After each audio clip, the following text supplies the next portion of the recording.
Hello friends, welcome back to the channel woman with super power. मैं हूं आपकी दोस्त रजनी और लेकर आई हूं आपके लिए एक इन्फॉर्मेशन इंटरेस्टिंग वीडियो। तो गाइज, आज का वीडियो थोड़ा रिक्वेस्टेड वीडियो था और मैं इसलिए बोल रही हूँ क्योंकि इसकी रिक्वेस्ट मुझे आई थी करीब 1 महीने पहले।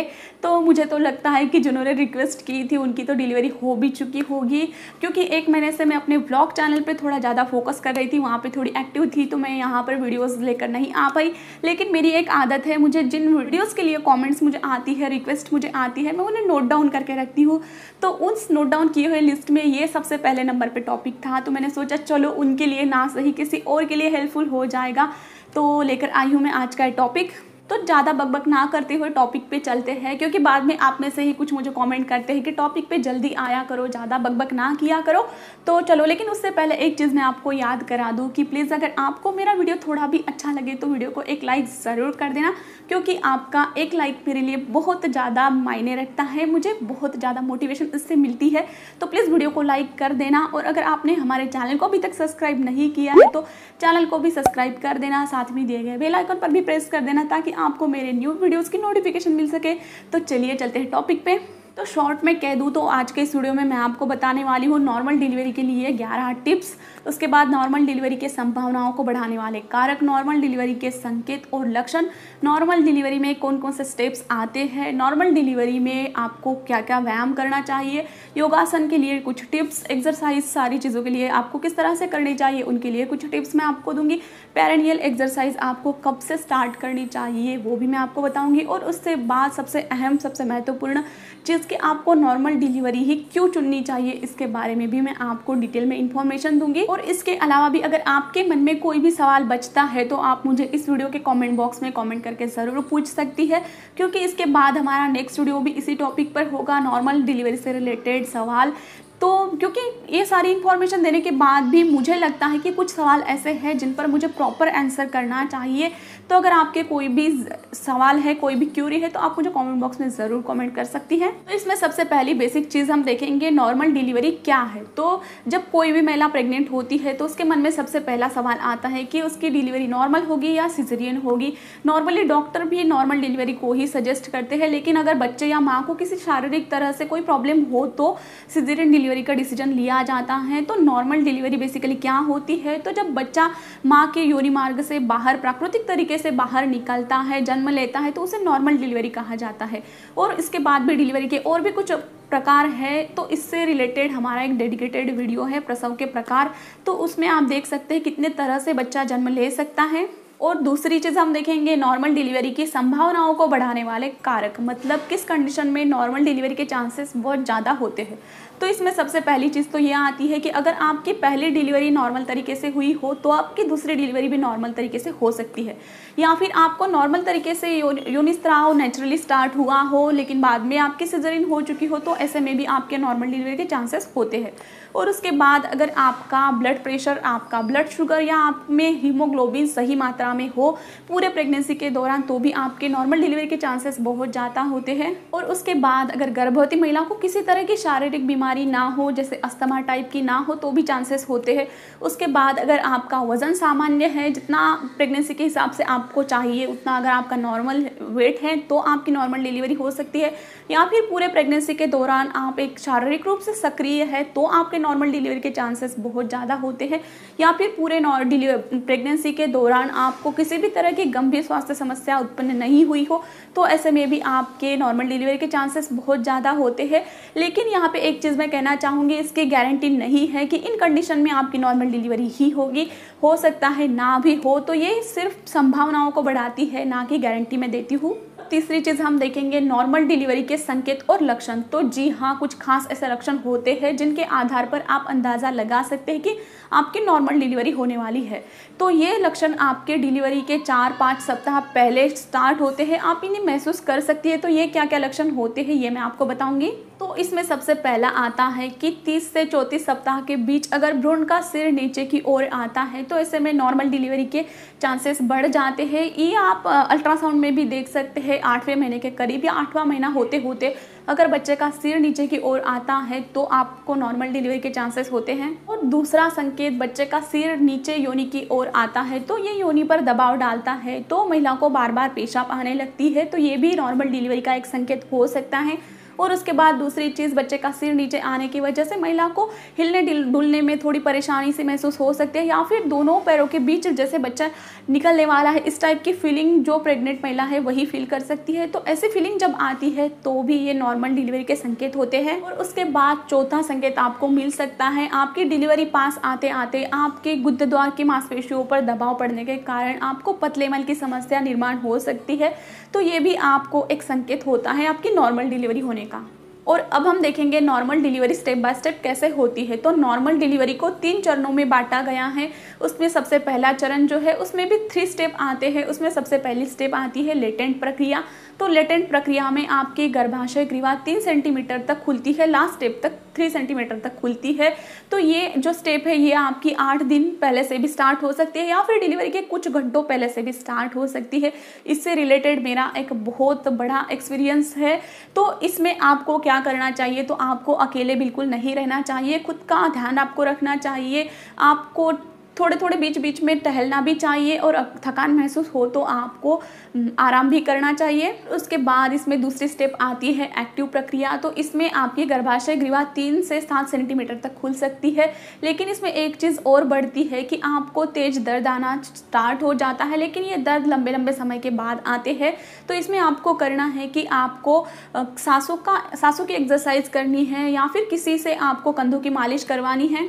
पहले चरण की तीसरी स्टेप आती है ट्रांजिशन प्रक्रिया। तो इसमें आपकी गर्भाशय ग्रीवा 8 से लेकर 10 सेंटीमीटर तक खुल सकती है और इसमें आपके संकुचन लगातार होने लगते हैं और दर्द भी बढ़ जाता है। तो इसमें आपको करना है कि आपको किसी को बताकर हॉस्पिटल में पहुंचना है, या फिर अगर आपको उससे पहले ही योनि स्राव निकलना शुरू होता है तो उस पर भी आपको ध्यान रखना चाहिए। इसका रंग इसमें कितना निकलता है ये आपको नोट डाउन कर लेना चाहिए। और नॉर्मल डिलीवरी का दूसरा चरण है बच्चे का बाहर आना। तो इसी में बच्चा पूरी तरह से बाहर निकल जाता है। तो इसमें आपकी यहाँ तक आपकी गर्भाशय ग्रीवा पूरी तरह से ओपन हो चुकी होती है, आपको तेज संकुचन और लगातार संकुचन चल रहे होते हैं और डॉक्टर आपको पुश करने के लिए कह सकते हैं। तो आपको सांसों की एक्सरसाइज करती रहनी है और आपको पुश करने के लिए ट्राई करते रहना है। तो डॉक्टर आपको पुश करने के लिए कहेंगे ताकि आप बच्चे के सिर को बाहर निकालने में डॉक्टर की हेल्प कर सके। उसके बाद डॉक्टर बच्चे को खींचकर बाहर निकाल लेते हैं। तो इसके दौरान आपको पुश करने में डॉक्टर की हेल्प करनी है, आपको सांसों की एक्सरसाइज लेनी है, आपको करती रहनी है, आपको बड़े लंबे लंबे सांस लेने हैं। और नॉर्मल डिलीवरी का तीसरा चरण है गर्भनाल और प्लेसेंटा का बाहर आना। तो जब बच्चा बाहर निकल जाता है तो डॉक्टर गर्भनाल को काटकर बच्चे से अलग कर देते हैं और बच्चा बाहर निकलने के तुरंत बाद 5 मिनट के बाद आपको आपकी प्लेसेंटा भी गर्भाशय को छोड़ने लगती है और संकुचन थोड़े थोड़े संकुचन चल ही रहे होते हैं और प्लेसेंटा बाहर निकल जाती है। तो ये भी आपको सेम जैसे आपने बच्चा पुश किया उसी तरह में का आपको पुश करना होता है और आपको सेम तरह से लगता है जैसे बच्चा बाहर निकलते समय आपको लगा था, सेम उसी तरह का आपको लगता है। तो प्लेसेंटा पूरी तरह से बाहर निकल जाती है। अब इसके बाद आपका एक सवाल आ सकता है कि ये सारी प्रोसेस, ये सारे स्टेप होने में कितना समय लगता है, मतलब नॉर्मल डिलीवरी में कितना समय लगता है। तो अगर किसी की पहली डिलीवरी हो, पहली टाइम डिलीवरी हो, तो हो सकता है उन्हें 7 से 8 घंटे भी लग सकते हैं इन सारे स्टेप से जाते जाते, क्योंकि पहला जो चरण होता है उसमें ज़्यादा टाइम लगता है, दूसरे चरण में थोड़ा कम लगता है और तीसरे चरण में बहुत छोटा टाइम लगता है। तो ऐसे करते करते 7-8 घंटे लग सकते हैं। लेकिन अगर आपकी दूसरी डिलीवरी है तो हो सकता है इससे कम टाइम भी लगे, हो सकता है आपको 4 घंटे में डिलीवरी हो सकता है आपको 2 घंटों में डिलीवरी हो। तो ये किसी के शारीरिक स्थिति पर निर्भर करता है। और यहाँ पर अगर मैं अपना खुद का एक्सपीरियंस आपको बताऊँ तो मुझे अपने पहले डिलीवरी में 12 घंटों के करीब टाइम लगा था, क्योंकि सुबह के 6 बजे मुझे महसूस हुआ था कि मेरी डिलीवरी आज होने वाली है। तो मेरी डिलीवरी शाम के 6 बजे हुई थी और दूसरी डिलीवरी में मेरी जब मुझे ऐसे लगा महसूस हुआ, मैं 9:30 बजे डॉक्टर के पास गई तो 11:30 बजे तक मेरा बेबी मेरे पास था। और अब मैं आपको बताऊंगी आपकी नॉर्मल डिलीवरी के संभावनाओं को बढ़ाने के लिए कुछ टिप्स। तो सबसे पहली टिप तो मेरी ये रहेगी कि आपको तनाव से दूर रहना है। तो हो सके उतना आप तनाव से, उन सारी चीज़ों से, अगर आपके घर में चल भी रही है तनावपूर्ण बातें, तो आप उन चीज़ों से उस टाइम में दूर रहे। और दूसरी टिप आपके लिए मेरी ये रहेगी कि नकारात्मक बातों से दूर रहे। तो हर किसी की डिलीवरी अलग होती है, हर किसी का डिलीवरी के प्रति अनुभव अलग अलग होता है। तो किसी की सुनी सुनाई बातें या किसी के बुरे अनुभवों के बारे में सोच कर खुद के मन में डर पैदा ना करें, नकारात्मक बातों के बारे में ज़्यादा ना सोचें। और उसके बाद दूसरी चीज़, अपनों के साथ रहे। तो अगर आप अपनों के साथ रहते हैं तो आप भावनात्मक रूप से स्ट्रांग रहते हैं, तो आपको नॉर्मल डिलीवरी के चांसेस होते हैं। तो आपको अपनों के साथ रहना चाहिए डिलीवरी के उस पीरियड में। तीसरी टिप मेरी ये रहेगी कि डिलीवरी के बारे में सही जानकारी ले। तो सुनी सुनाई बातों को ना सुनते हुए आपको अच्छी तरह से डिलीवरी के सारे प्रोसेस के बारे में समझना है, ये सारे चरणों के बारे में समझना है। अगर आप सही तरह से सारे चरणों को समझती है तो आप सारी चीज़ों के लिए प्रिपेयर रहेगी और आपकी नॉर्मल डिलीवरी में ये आपकी हेल्प करेगी। और नॉर्मल डिलीवरी के लिए मेरी 5वीं सलाह आपके लिए ये रहेगी कि सही डॉक्टर का चुनाव करें। तो ये कहते हुए थोड़ा दुख होता है कि आजकल डॉक्टर अपने फ़ायदे के लिए किसी की सिजेरियन डिलीवरी करा देते हैं। तो ऐसे में आपको डॉक्टर की हिस्ट्री देखकर सही डॉक्टर को चुनना चाहिए। और नॉर्मल डिलीवरी के लिए और एक मेरी ये टिप रहेगी कि आप किसी अनुभवी दाई को अपने पास रखें। तो अगर किसी अनुभवी दाई को अपने पास अगर आप रखते हैं तो ये आपके लिए काफ़ी मददगार हो सकता है, ताकि वो आपको ऐसी चीज़ें बताएगी, ऐसी चीज़ें करवाएगी जिससे आपकी नॉर्मल डिलीवरी होने में मददगार हो सके। और 7वीं टिप ये रहेगी कि शरीर के निचले हिस्से की नियमित मालिश करें। तो 7वें महीने से ही आपको अपने शरीर के निचले हिस्से की मालिश शुरू कर देनी चाहिए, ताकि आपको नॉर्मल डिलीवरी में मदद हो सके, आपकी बॉडी थोड़ी एक्टिव रह सके। और उसके बाद 8वीं टिप मेरी ये रहेगी कि खुद को हाइड्रेट रखें। तो डिलीवरी के प्रेगनेंसी के दौरान आखिरी दिनों तक आपको खुद को हाइड्रेट रखना चाहिए, ज़्यादा से ज़्यादा पानी पीते रहना चाहिए या फिर जूस पीते रहना चाहिए। उसके बाद नॉर्मल डिलीवरी के लिए एक टिप होगी कि आपको उठते बैठते समय सही स्थिति का ध्यान रखना चाहिए। तो जब आपकी आखिरी प्रेगनेंसी के दिन चल रहे होते हैं तो आपको उठते बैठते सोते समय आपको सही पोजीशन का ध्यान रखना चाहिए। अगर आप उठते बैठते हैं तो आपको आपके बैक को आपको सही सहारा देकर ही बैठना चाहिए। तो इस तरह की सारी चीज़ों पर आपको ध्यान रखना चाहिए। और उसके बाद 10वीं टिप आती है कि आप वज़न को नियंत्रित रखें। तो आखिरी समय में महिला का वज़न अचानक से ज़्यादा बढ़ता है, तो आपको ऐसे में वज़न पर नियंत्रण रखना चाहिए। इसके ऊपर भी हमारा एक वीडियो है कि प्रेगनेंसी में वज़न को कैसे कंट्रोल करें, तो वो आप देख सकते हैं कि आपको किस तरह से वज़न को कंट्रोल में रखना है। और उसके बाद 11वीं टिप आती है कि आपको व्यायाम करते रहना चाहिए। तो पूरी प्रेगनेंसी में भी आप जो व्यायाम आप कर सकती है उन व्यायामों को आपको करना चाहिए। तो अगर आप खुद को एक्टिव रखती है तो आपको सारी चीज़ें नॉर्मल डिलीवरी के लिए आप प्रिपेयर खुद को कर सकती है। आप अगर एक्टिव रहती है तो नॉर्मल डिलीवरी आपकी होने के चांसेस बहुत ज़्यादा होते हैं।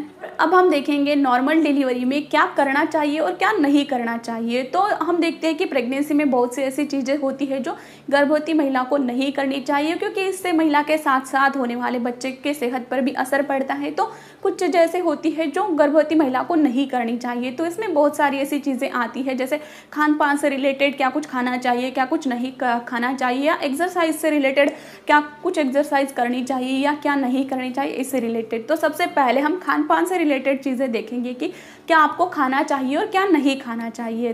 तो क्या खाना चाहिए, इसमें आता है डेयरी उत्पाद, हरे पत्तीदार सब्जियां, बिना वसा वाला मांस, अंडे, सूखा मेवा, बीन्स, फलियां, ये सारी चीज़ें आपको ज़रूर खाना चाहिए। इसके साथ साथ आपको खुद को हाइड्रेट रखने के लिए दिन भर भरपेट पानी पीना चाहिए। और क्या नहीं खाना चाहिए, इसमें आता है आपको कच्चे अंडे नहीं खाने चाहिए, शराब, सिगारेट, ज़्यादा कैफीन युक्त पदार्थ आपको नहीं खाने चाहिए, ज़्यादा पारे वाली मच्छियाँ आपको नहीं खाने चाहिए, कच्चे पपीते, कच्चे अंकुरित चीज़ें आपको नहीं खानी चाहिए, कच्चा मांस आपको नहीं खाना चाहिए, क्रीम दूध से बना पनीर आपको नहीं खाना चाहिए, घर पर बनी आइसक्रीम आपको नहीं खाना चाहिए, जंक फूड आपको नहीं खाना चाहिए। तो ये इन सारी चीज़ों से आपको परहेज़ करना चाहिए। और अब हम देखेंगे नॉर्मल डिलीवरी के लिए एक्सरसाइज से रिलेटेड कुछ चीज़ें, कुछ टिप्स। तो मतलब आपको क्या करना चाहिए, क्या नहीं करना चाहिए।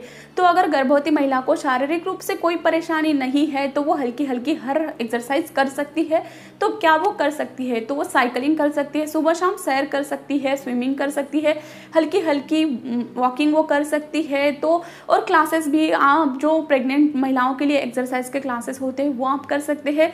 लेकिन एक चीज़ यहाँ पे नोट करें कि हर महिला की हर कंडीशन सेम नहीं होती, शारीरिक अवस्था सेम नहीं होती है। तो हो सकता है जो चीज़ किसी महिला को सेफ़ हुई हो वो आपके लिए सेफ़ ना हो। तो ऐसे में आप कोई भी एक्सरसाइज करते हैं तो अपने डॉक्टर से एक बार कंसल्ट ज़रूर करें। और अब देखेंगे एक्सरसाइज से रिलेटेड गर्भवती महिला को क्या नहीं करना चाहिए। तो सबसे पहली चीज़, गर्भवती महिला को वेट लिफ्टिंग नहीं करना चाहिए जिससे आपके निचले हिस्से में दबाव पड़ता हो। उसके बाद अगर जिस दिन आपका मन ना करे तो उस दिन आपको एक्सरसाइज नहीं करनी चाहिए। और उसके बाद बुखार होने पर आपको एक्सरसाइज नहीं करनी चाहिए। उसके बाद ज़्यादा खिंचाव पैदा करने वाली एक्सरसाइज भी आपको नहीं करनी चाहिए। और उसके बाद प्रेग्नेंट महिला को ज़्यादा देर तक एक्सरसाइज नहीं करनी चाहिए। और उसके बाद बास्केटबॉल, सॉकर जैसी खेलों में भी आपको हिस्सा नहीं लेना चाहिए। उसके बाद योगासन से जुड़े कुछ टिप्स अगर बताऊँ तो कुछ योगासन ऐसे होते हैं जो आपको नॉर्मल डिलीवरी के चांसेस को बढ़ाते हैं। तो उसमें सबसे पहला योगासन आता है मार्जरी आसन। तो उसके क्लिप्स फोटोज़ में यहाँ पे लगा दूंगी ताकि आप समझ पाए कि ये किस तरह से करना है। दूसरा आता है कोणासन, तीसरा आता है वीरभद्रासन, चौथा आता है त्रिकोणासन, पांचवा आता है शवासन। तो इन सारी आसन योगासन अगर आप करते हैं ये सारे तो आपको नॉर्मल डिलीवरी में हेल्प हो सकती है। लेकिन याद रखें कि हर महिला की सेहत सेम नहीं होती है। तो जो किसी महिला को सेफ हुआ हो वो आपके लिए भी सेफ हो। तो अगर आप ऐसे कोई भी आसन करते हैं तो आपको अपने डॉक्टर से ज़रूर कंसल्ट करनी चाहिए। और उसके बाद नॉर्मल डिलीवरी के लिए एक महत्वपूर्ण चीज़ आती है पेरिनियल मालिश। तो पेरिनियल मालिश आपको कब से करनी चाहिए, कितने टाइम तक करनी चाहिए। तो नॉर्मल डिलीवरी की चाह रखने वाली महिला को पेरिनियल मालिश की सलाह दी जाती है। और पेरिनियल मालिश नॉर्मल डिलीवरी में फ़ायदेमंद भी होती है। और ये करने के लिए आप बादाम का तेल यूज़ कर सकती है और दिन में 5 मिनट तक आप ये मालिश कर सकती है। अब देखते हैं आपके सबसे महत्वपूर्ण सवाल का जवाब जिस पर सारा वीडियो था। तो नॉर्मल डिलीवरी का विकल्प क्यों चुनना चाहिए।